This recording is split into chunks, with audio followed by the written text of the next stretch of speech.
দর্শক, দেখতেই পাচ্ছেন একটি হলো যাত্রীবাহী খেওয়া, নদীর এপার থেকে ওপার যাত্রী পারাপার করে থাকে। আর পাশে অন্যটি হলো বরিশালের লঞ্চ। এটি একটি ছোট লঞ্চ, বরিশাল থেকে আসছে। দুটি টার্মিনালে ঘাট দেওয়ার জন্য দিয়ে আসছে।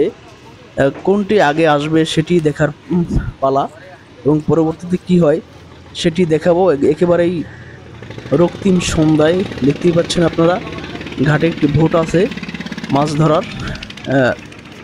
একটি খেওয়া এবং একটি লঞ্চ, দুটি তেরে আসছে এই লঞ্চ টার্মিনাল অর্থাৎ পল্টনের দিকে। দেখানোর চেষ্টা করব কি ঘটে এখানে দর্শক। অবশ্য খেওয়াটি একটু আগেই চলে আসছে, এখনো ঘাট দেয়নি, দিবে।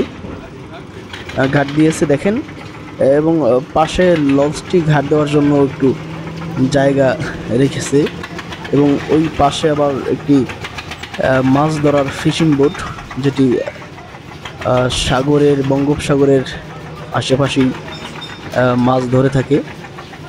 রক্তিম সন্ধ্যায় বকশী লঞ্চঘাট থেকে